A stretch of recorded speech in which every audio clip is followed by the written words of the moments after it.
Welcome to Beyond the Medical Algorithm, a podcast by the Philly Wellness Center. Join us on a journey through the too often neglected path to wellness, where we celebrate the human body and all things natural to illuminate new roads to health and happiness. Holistic is the name of the game, and I'll be talking to fellow experts and enthusiasts to rejoice in healing and revolutionize the way we approach therapy. I'm your host, Catie Harris.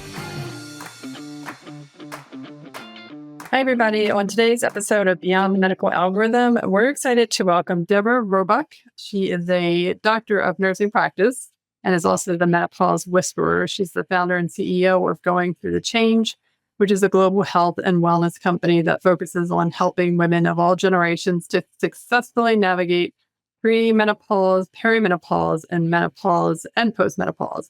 I'm going to need you for a while. Teaching and coaching women how to achieve the art of managing menopause with confidence, ease, grace, and style so they can move forward in achieving their life's passion and purpose. Deborah, thanks so much for being here with us today. Thank you. So by giving us a little bit of background as you as a nurse, what was your nursing career like? And then let's figure out how you went from there to what you're doing right now. I'm so glad you asked me that. I was doing some mentoring with young people in high school last week, and they said, well, tell me about nursing. Did you just stay in one place? And I said, I guess no.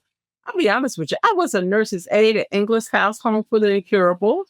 And then I graduated from Villanova nursing program, wind up at Temple, then worked L&D, decided I wanted to be a midwife.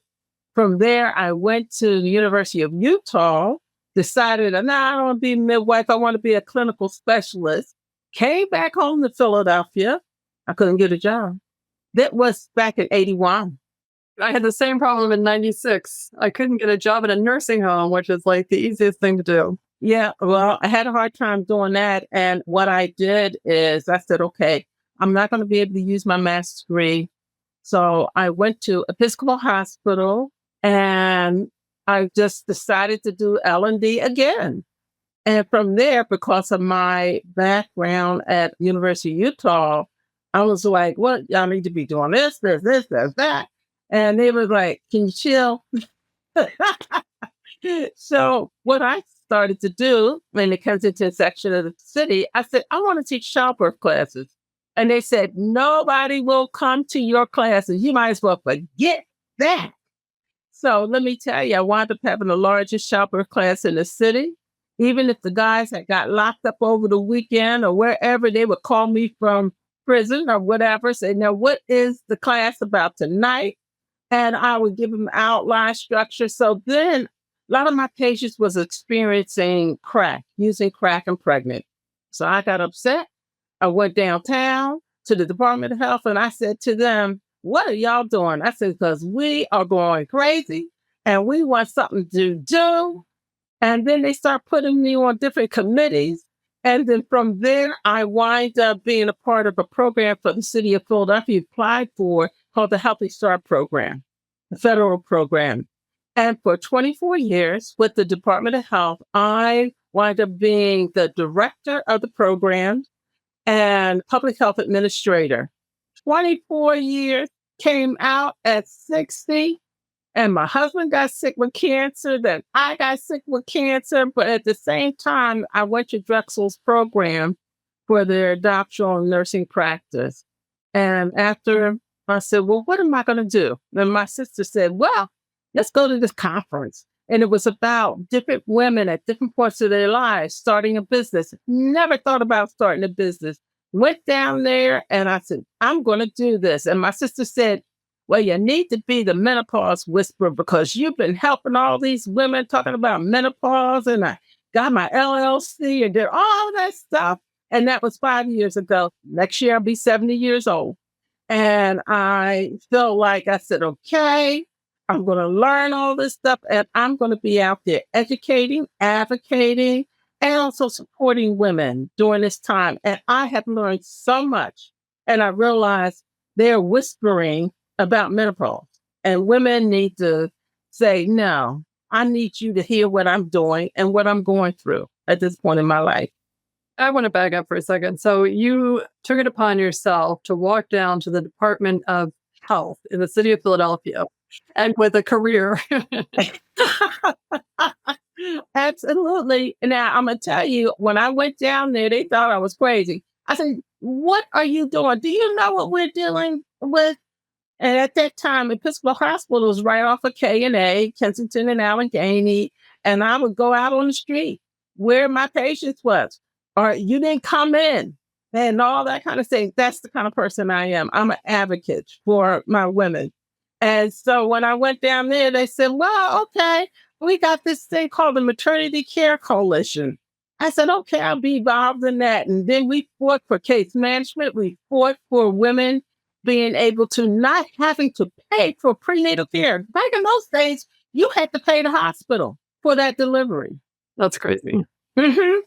All right. So you started out, and it sounds like L&D was a true calling for you, and it kept pulling you back in and pulling you back in, and you spent all these years. And then when you retired, you transitioned to menopause. How did that happen? Well, let me just say this.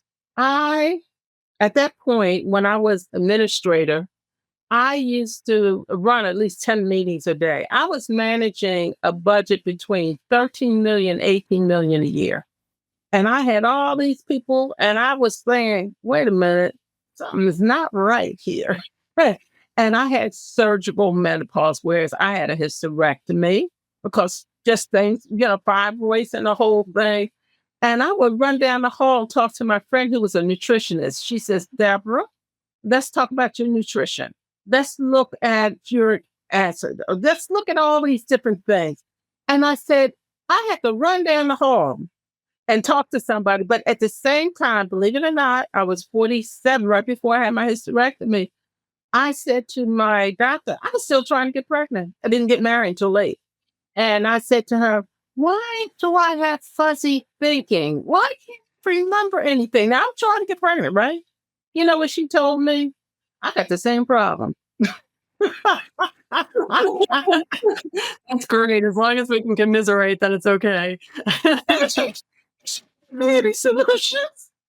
And so when I finished my doctoral program, I did it all on health promotion and reducing the risk and the whole thing of life course perspective and how what you start off is going to impact on you later on in life. And I started thinking about the women that I was working with, and they were like, "Well, it's time to shut down. Okay, I'm not going to have a period anymore. Obviously, that means I'm at the end of my life." And I said, "I be darned. I beat this cancer? No, we're not going there. And let's have a conversation." And you started this conversation, and then what happened? What happened was COVID, and I thought I was going to do speaking engagements because I'm used to teaching and educating people. Well, I had to learn how to use social media. I had to learn how to use the computer. I had to learn how to use Zoom. And I started having classes online. I started posting things on Facebook, got involved with Instagram. I didn't know any of this stuff. And so doing that gave me the opportunity to expand who I contact, what I was saying. And I started having boot camps, menopause boot camps, one-on-one individual coaching, and it just grew. Now I have opportunity, believe it or not, doing kind of two different kind of things right now. I do work within the community in churches and the community organizations, the clinics and what have you. But I also am concerned about the women in the workplace, in corporate environments. And the more I'm reading now, you're noticing it says, "Oh, menopause in the workplace." Now you'll see a lot in the United Kingdom, but you don't hear as much here in the job environment. But Forbes put out to say that this is an issue now. Businesses are worried about how do we maintain wellness in the midst of menopause, and that people were looking at violently resigning from their jobs because the issues weren't being dealt with. But my thing is, who kept everybody together during COVID? That age group of women, mothers, grandmothers, aunts, nieces, they're the ones who are going through menopausal symptoms, but yet again, taking care of people on one side of the age gap. Yeah, you're looking at the children, and then you're dealing with, I had people in their 60s. She had cancer, lupus, and taking care of her mother in her 90s and was talking about hot flashes and what have you. So that whole discussion generally thought, oh, I'm done. No, I'm hearing more and more women, 60s, 70s, talking about all the different signs and symptoms they never associated with menopause or the fact that their estrogen levels have decreased tremendously. So how do you help these women? Well, let me just say this. They say, for example, I'll tell you 2 weeks ago, somebody saw me on LinkedIn and she says, I need for you to come and talk with my church. So I have conversations with the people and they said, well, we got all these guys here and they don't understand and they're thinking their wives are they're not the same person. I did a 2.5 hour straight lecture on menopause. I took them for the who, what, when, and how. Okay. And then one of the things I left them with, I developed an assessment sheet looking at all the different signs and symptoms, say 35, 38, whatever. And I put them in categories. And so I asked them, I said, okay, we're going to do this now. I'm going to walk you through it. Tell me, how many people have at least 10 symptoms? How many people have 15? Some of the people had 18 signs and symptoms and have never integrated it as the result of going through this change of life. So at the very end, there was a lot of guys there. And one of the men stood up and he said, I want to publicly apologize to my wife. All this time she was saying all these things, I paid her no attention. Now he held up the paper. Now that I can see it, I now understand why she was saying what she was saying. And I'm now going to support her through this journey. I get stories like that often, even if it's just the beginning of the assessment, identifying the issue. Okay, I'm not crazy. So I mean, just having the awareness and other people being aware that you were this one person maybe a couple weeks or a couple months ago, and then something happened and you're like a new person. And I feel like they always want to put you on some sort of medication or antidepressant or something along those lines but it seems odd that it's not recognized at some level as menopause. I mean, what are some of these symptoms that they're having that? Well, of course, hot flashes is number one, but the night sweats. Then you get the irritability. Then people say, I'm depressed. I mean, problems just with sleeping overall. And I say to them, let's tease out each one of these signs and symptoms. I'll give you another example. Somebody in the community wanted me to do something for their women. And I start talking about triggers.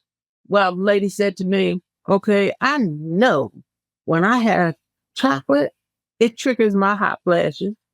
And also the caffeine, I'm going to have my Pepsi. And I said to her, that's good because at least you are going to be the boss and it's not going to be the boss of you. As long as you can identify and say, okay, I know this triggers, this happens, then you have some control and you don't feel like, oh my God, I'm giving up. You won't give up. I also talked to some women. They said, I went to the hairdresser and she says, are you going through menopause? The texture of your hair has totally changed. Or they say to me, girl, I cough and I pee. It's so embarrassing. So I did a whole thing on urinary incontinence on one of the local radio programs. And I said to them, had you ever heard of going to the physical therapist for pelvic health? They said, go to PT? I said, absolutely. My doctor told me this is what to do.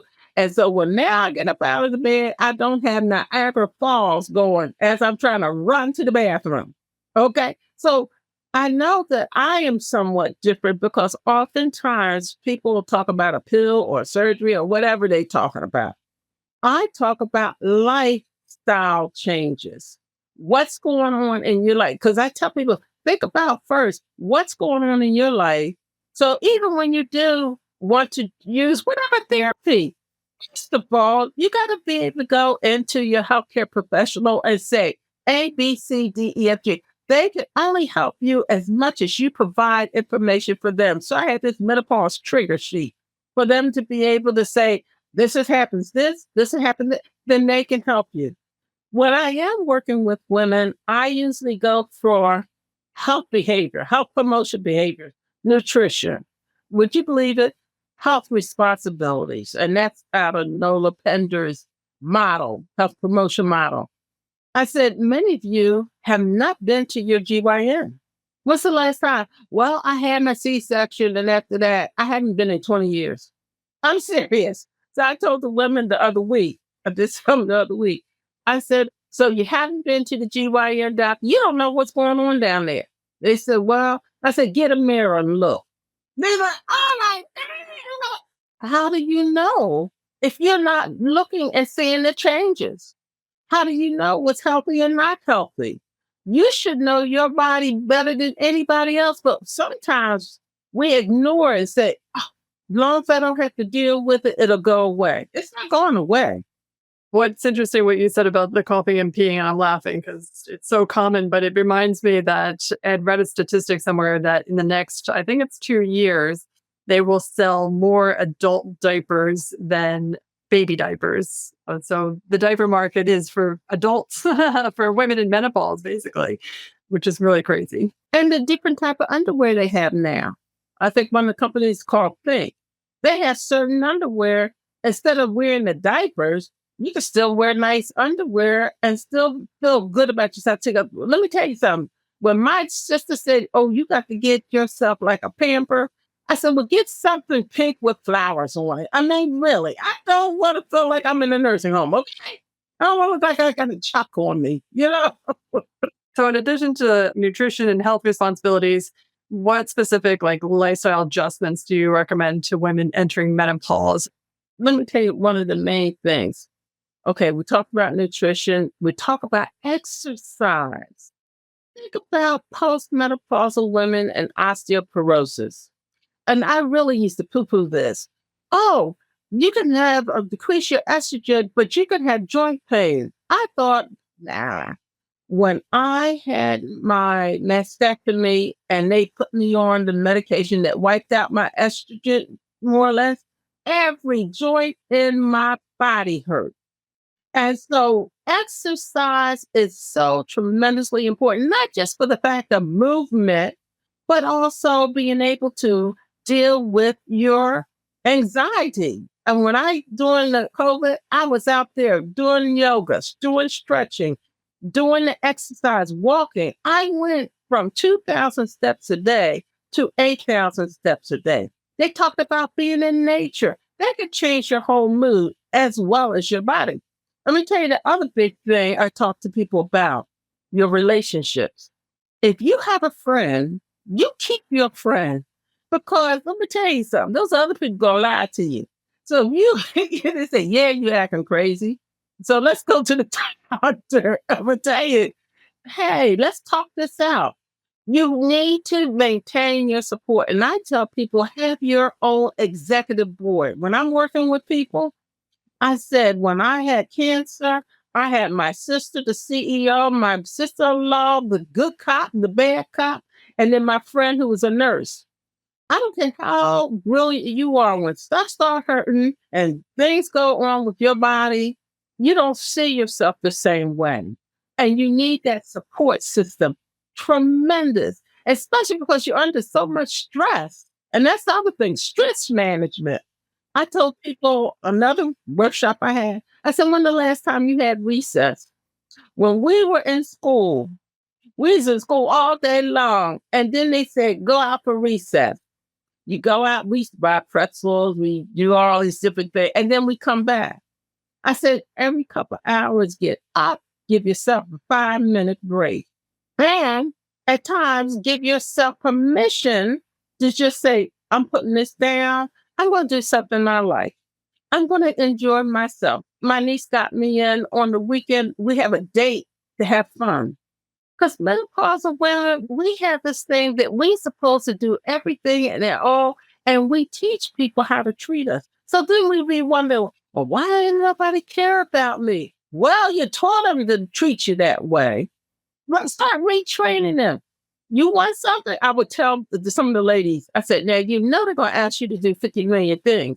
So you develop a list and you say, oh, I wish I could do that, but maybe you work on that for a week and get back to me. You got to have your list together. So when you say no, they don't get an attitude. So you're saying no, but you're saying it in a nice way to reserve your strength for you. And they're like, okay, I got permission. I'm going to do that. Now, considering your global reach and your experience, have you noticed any types of cultural differences in how menopause is managed? I'm going to Panama in 2 weeks, and then I'm going to Mississippi, then I'm going to Kenya. In some ways, it's the same, but culturally, how people handle it could be different. And also with the people in the culture, like when I went to Panama last year, I went to a church, like in the community, and the young girls were on this side and the older women were on this side.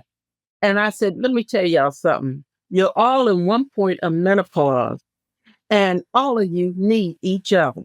Now, you young girls over there, y'all think us old people over here, we don't know nothing. I said, but let me tell you, how many of us told you that guy really ain't about you? We can see things that you don't see. And then young girls over there, y'all be saying, we don't know anything about these computers, and we're tired of you asking us how to do A, B, and C. Because that could be a conflict, okay? Something that simple. I look at intergenerational coming together of menopause. I never heard people talk about it, but I talk about it. Because if you look at premenopause, you're looking at people right before their period starts to shift, and they can be in their 30s. And then you go through 40, 50, 60, and at that time you're postmenopausal, you're still going to probably live another 30 to 40 more years. You're still going to be alive, but you're at a different stage of menopause. When I grew up, I don't know about you, but Granny Clampett, I thought she was 100 years old and on the Beverly Hillbillies, and she was only in her 50s. Okay. I wish I was 50.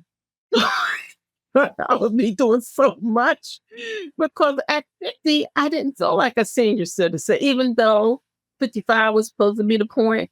At 65, people still working, and eventually at 70. So now you're looking at menopausal from a intergenerational perspective, and in the workplace, you have 5 different generations. Now I hear some of the young girls, I'm tired of her talking about is hot. And then everybody's at each other. No, we have to develop means of communication. That's what I'm working on now. How can I bring that message to the workplace so that there won't be that conflict? Right. And how are you going to do that? Tomorrow, I'm going to the African American Chamber of Commerce meeting, and I'm starting to share with small businesses. Had you thought of doing some workshop? I even went to my dentist. I said, you got all these women up in here? I said, I'll do a free workshop for you because y'all need to learn about what the signs and symptoms are. Y'all taking care of my mouth. I did not realize menopause impact on my dental health. Had no idea.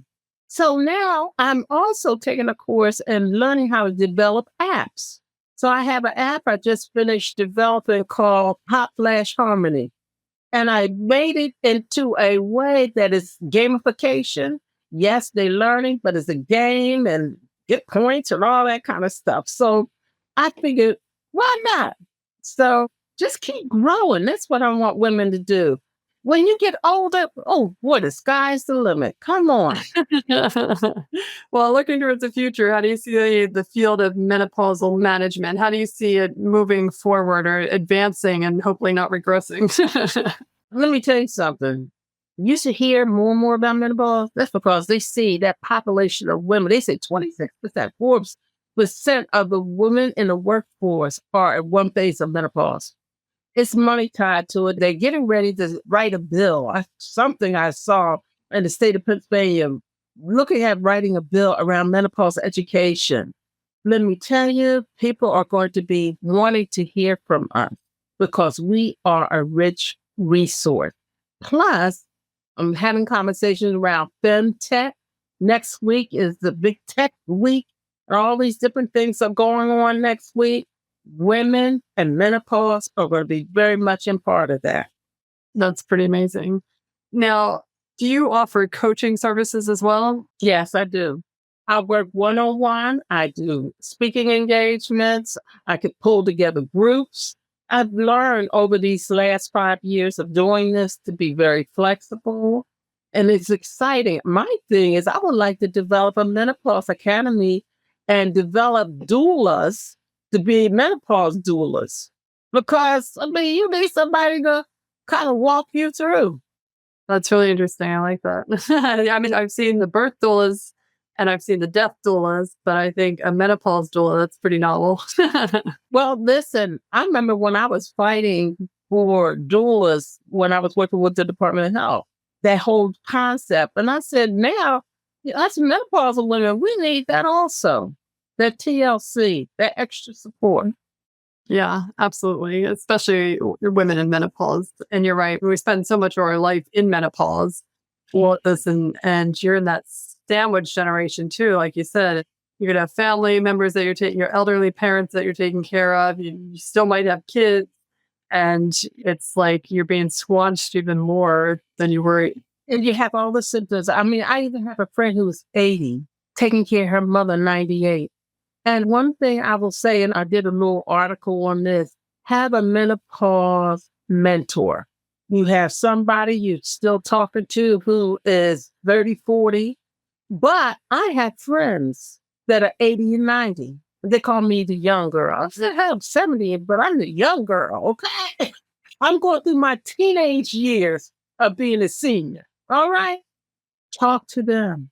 Get an understanding. Because maybe your younger people in your family not paying any attention, but those older people, they'll listen to you and they say, girl, let me tell you. And I listen. Well, Deborah, if people are interested in finding out more about you and your coaching programs or want to invite you to speak, I mean, how would they get in touch with you? Going Through the Change. Going and through is THRU, thechange.com. I love it. Thank you so much for being on the show with us today. Thank you so much. It was a pleasure. And I'm glad, we got to meet each other. Me too.